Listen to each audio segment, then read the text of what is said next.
Hello there, everybody. Welcome to this week's edition of The Verdict. Something of a low-key week on Racing TV on account of Royal Ascot taking place. Nonetheless, we've got 6 interesting races to have a look at. A horse who might be of interest going forward to the Bunbury Cup at Newmarket in the middle of July.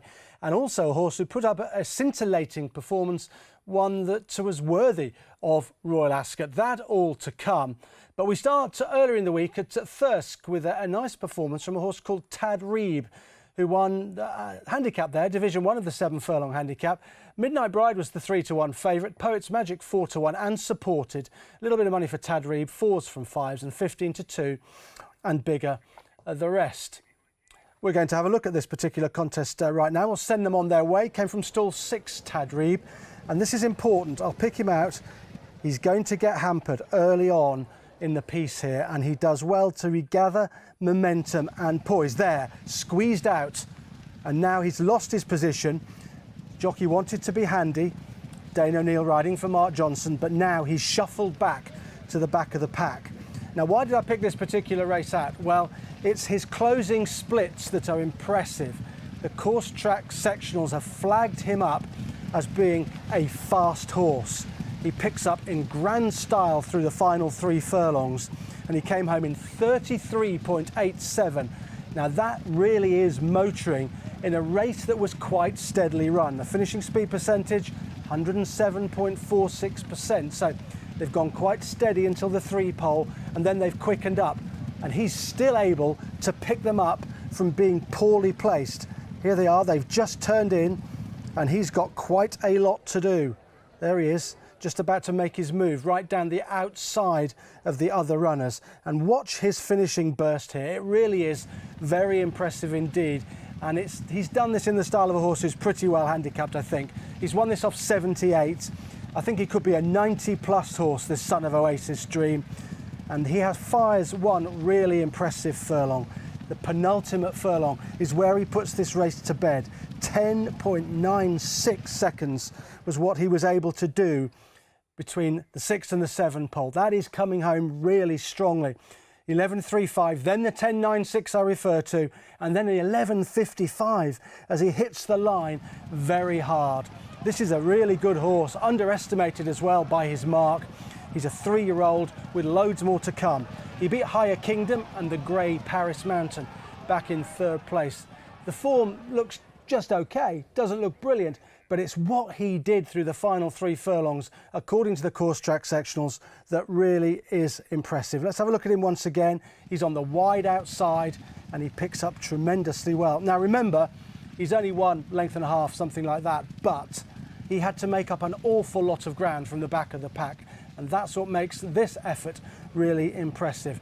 And it might just go under the radar a little bit. It's just a modest handicap, midweek, but he's much better than the bare result, this horse. And I can see him winning a decent handicap somewhere down the line. Mark Johnson really does get his horses to progress well, and I think this fella will do just that, and there'll be a lot more to come from him. Let's move on. We've got Jumeirah Bay to have a look at Chelmsford. He won there on Wednesday. Let's have a look at the market for this particular contest. And there is acquitted at favourite 11-4. Jumeirah Bay was very well backed, and that was a surprise because he finished 27th of 27 in the Victoria Cup in his previous start. Gobi Sunset 7s, and it was 8-1 and bigger the rest. He jumped out of stall number 1, Jumeirah Bay. It was a good draw for him. And he beat acquitted from 6 and Assad from stall number 3. Now this was a very good effort from him, and I think it marks him out to be an all-weather horse, full stop. I think he's miles better on this sort of surface than he is on the turf. And the overall time here was very good indeed, 1:22.53. On a track that's riding a little bit quicker than it has been in previous weeks and months. That is still a very good time. He's motored home for Jack Mitchell, and this was one of the best times of the week at Chelmsford. We've got one more to have a look at, which is a very good time indeed. But this was very good indeed from him, and it was fast by 0.67 of a second. Now, we don't often see times dipping under standard at Chelmsford, but it did here with this horse putting up a tremendous display. There against the rail in the yellow colours, going strongly at this stage. There's still a little bit to do, And it's not often how you win at Chelmsford. Normally, because of the kickback, you're better off being on the pace, or certainly very close to it. Jumeirah Bay had to fight that kickback, had to come between horses and switch and then pick up. And he quickened up really well in the closing stages to gain his second career success. And I think on this surface, this son of Sayune is definitely improving and progressing. Doubtful as to whether there'll be loads and loads of opportunities for him going forward on the surface, but he really is progressing well, and they might just find another handicap for him going forward. Let's have a look at him from the home turn and just look at the trouble he had. He had to switch, he had to get a passage, he had to find a way through. At this stage you'd think, well, he's going to look for a run up on the inner, but no, he switches to the outside, which is often a good place to be at Chelmsford in the closing stages, and he finished off very strongly. Acquitted in second, Assad back in third. This had a strong look to it, this particular handicap on paper, and I think it rode like that with that final time being so good. A time figure of 96 backs that up as well, and the fact that he won here off a mark of 89 means there is more scope for him to win again with a very similar performance to this. He's a likeable type who may just switch back to the grass because he's got an entry in the Bunbury Cup, but I think he's always going to be better on an artificial surface.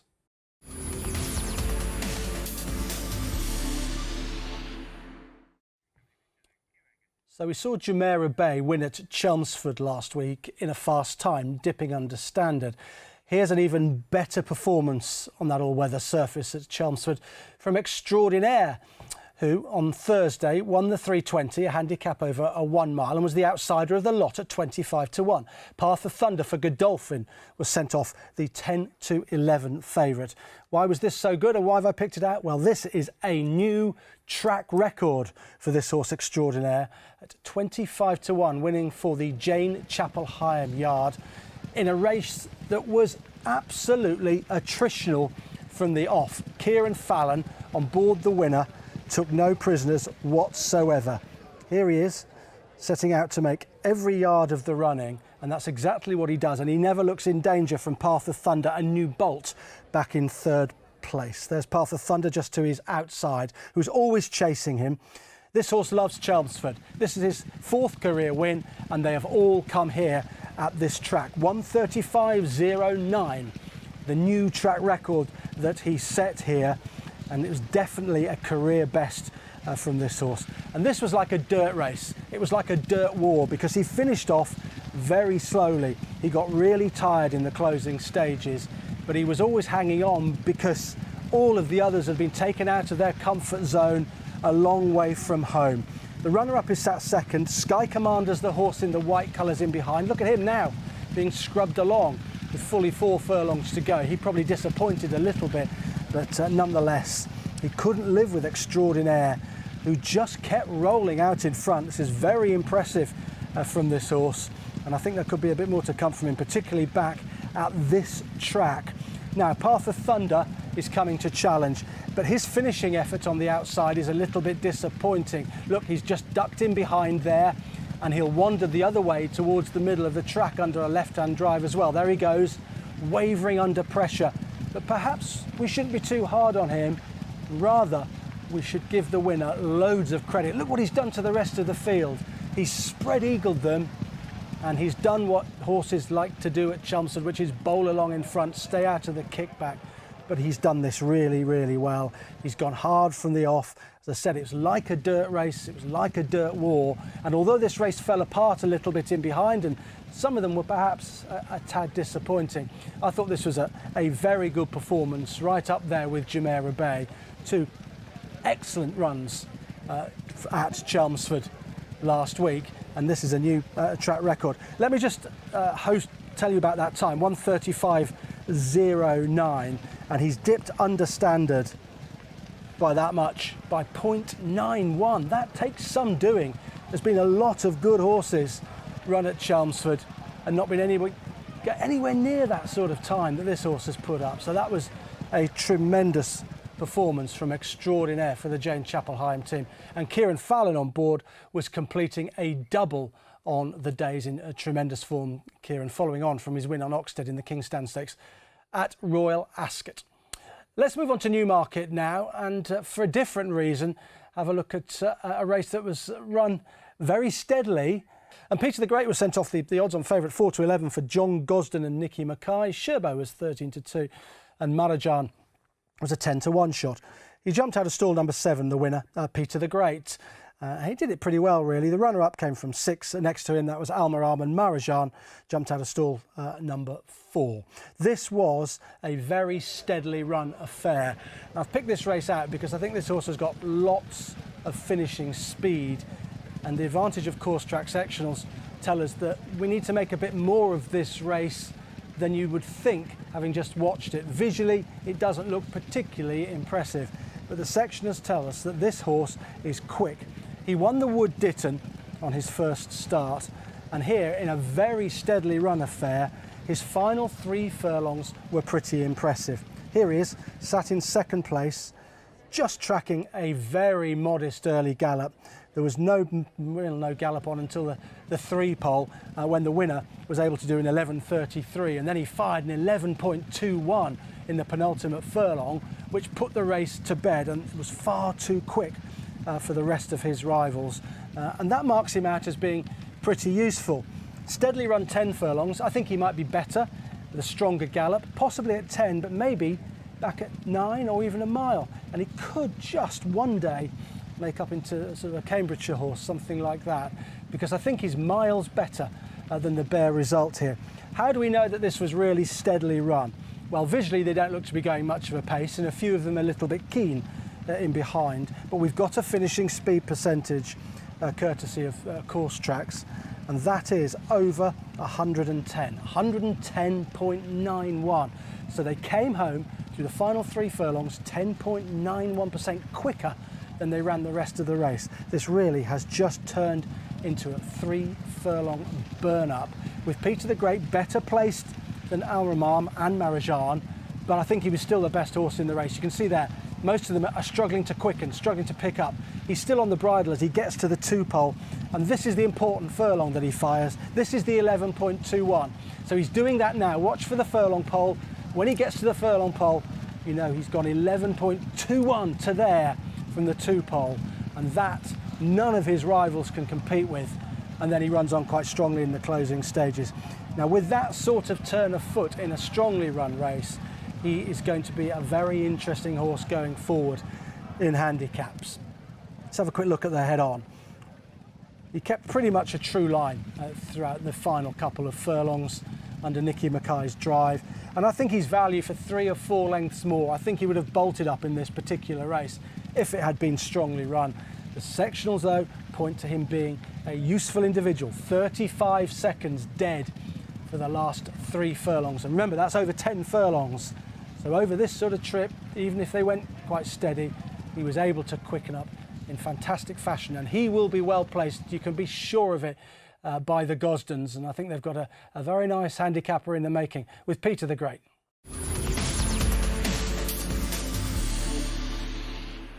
The most exciting performance of the week on Racing TV was put up by Baaeed at Newmarket on Saturday. The trip was a mile, it was just a novice stakes, and he went off the 4-6 favourite, having won at Leicester on his only start. Council was second in, a previous winner. Camachi was third in, and he was a previous winner as well. Now, the front 3 in the market occupied the first 3 places in this race. The winner coming from stall 7, the second coming from 11, and the third came from stall number 3. This horse is a group horse, in my opinion, Baaeed. Let's just watch what he does and explain why we think he's going to cut it at group race level, certainly pattern races for sure. For this was just a novice stakes. He carried a penalty for his win at Leicester, but he wins in emphatic fashion here in a lightning quick time of 1:38.27. That's a tremendous time. It was easily the best time of the day at Newmarket, and his sectionals, courtesy of course track, well, they blew my mind when I looked at them. They are fantastic. These are his closing splits: 11.94, 11.4, 11.61, 11.6, 11.37. Wow, 5 consecutive furlongs where he dipped under 12 seconds. Now Camachi, who finished runner-up, tried to go with him. He managed to do 4 consecutive furlongs under 12 seconds, but that finished him. Then he hit the wall and he went 12.06. He was cracked by Baaeed, who was just relentless. He's got loads of pace and he can sustain that pace. He's in there in the Shadwell colours and he's about to be switched, and he will run on strongly here and he'll clear right away from some decent horses. The second and third had both won last time up. The field finished well strung out. Now watch this turn of foot that he's able to show. This is very impressive indeed from Baaeed. 7th furlong now, as we get to that furlong pole, 11.37, as he careers away from his toiling rivals. What a performance this is from this horse, and it was worthy of a time form speed figure of 111. Wow, we don't see that very often in a novice stakes, and I think we've got a group race performer on our hands. I have no doubt about that whatsoever. Let's just watch him clear away one switch to the stand side by Dane O'Neill, who was really impressed with him when he spoke to Nick Lightfoot after the race. And I think this horse is going places. Possibly we'll see him in a group run race one day, and he wouldn't have been out of place in a chosen race at Royal Ascot. I have no doubts about that. Lovely pedigree, see the stars out of a King Mambo Mar, and there's loads to come from this horse. And you've got to stick him in your racing TV tracker and look out for him wherever he goes. It was just a novice stakes, but he's a very good racehorse. Here we go. 5 consecutive sub-12 second furlongs from Baaeed, remember the name. A second and quicker than every other horse through the final furlong after firing those quick furlongs. Camachi ran 4 sub-12 second furlongs in second, but just couldn't sustain the effort. Baaeed did. He just kept rolling. This horse really has the potential and loads of speed to make it at pattern level. No idea where his trainer William Haggas wants to go with him, but I'm pretty sure that he is a very bright prospect indeed. That's Baaeed then at Newmarket. Let's move on now and have a look at Crooks Turn at Redcar on Saturday. This is how they bet for this Racing TV handicap. 7 furlongs was the trip. Crooks Turn went off 6-5. The horse came here in good form. Young Fire 7-2, Northern Powerhouse 7-2, Sevens and Bigger, the rest of them. Now, I like the performance of the winner, Crooks Turn, who comes out of stall number 5, and I want to highlight him, but I also want to highlight Tadleal, who's for me is the horse of the week to follow going forward. Let's send them on the way here. Now what we've got here is the winner, Crooks Turn, dominating from stall 5. He jumps out and he makes every yard of the running. He's there in front, nothing will get near him. There's Tadleal. He missed the break. He was slowly away and poorly positioned the way this race panned out. Crooks Turn wins with a little bit in hand, and there might be more to come from him for the Tim Easterby team, who are in fine form.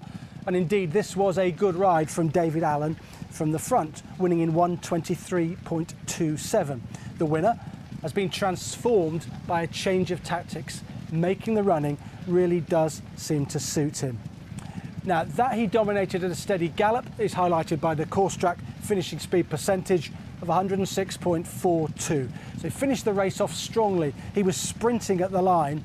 Last 3 furlongs, 33.12. But having said that, Tadleal came home in 32.8. He flew home, but he was at a positional disadvantage. Tadleal, he's in last at this stage, just in there, trying to find a run, trying to find a way out. Meanwhile, the winner's got 2 or 3 lengths on him, and he's got first strike for home, and he goes, and Tadleal, left poorly placed, then has to go and chase a horse who's running very fast, and it was almost impossible to run down given how steadily they went. But Tadleal still put up impressive splits in chasing Crooks Turn. 11.03, 10.69 and 11.09. This is a very good effort and the return to form for Tadleal, and well, he'd have given the winner plenty to think about if he had broken on turns. He does tend to miss it a little bit, and he's done that in the past, but he's definitely a horse to keep a close eye on. So Tadleal's finishing splits really impressive compared to the rest of the field. The winner, of course, was sprinting away from the front, having got his own way out in front, but Tadleal has come home very strongly indeed. The last 3 furlongs, 32.8 for him, trying to chase down a horse who was sprinting away, having had an easy lead. It was a big effort from Tad Leal in defeat, and I think there could be a lot more to come, particularly in a race like the Bunbury Cup, for which he does hold an entry in the middle of July at Newmarket, over the 7 furlongs that he raced at Redcar at the weekend. So he's definitely a horse to follow. Racing TV Tracker is where he should go. He was at a positional disadvantage given how the race was run. The fastest last 3 furlongs in the race, 32.86. And it's impossible to catch a horse who fires 11.05, 10.86, 11.20, which is what the winner did. But he really did try hard to get to him with his finishing effort, and his penultimate furlong of 10.69 tells us just how hard he was trying and how fast he can run. And this marks him as a return to form for him. He's been out of form coming into this, but that was miles better from him, and he's a Racing TV Tracker horse for sure. Tad Leal, and I wouldn't be surprised if they did have a crack at the Bunbury Cup at Newmarket with him over this trip. A fast run 7 furlongs should really suit him. So he's the Tracker horse of the week. The best horse of the week was undoubtedly Baaeed. Group races await. That was the verdict. See you next time.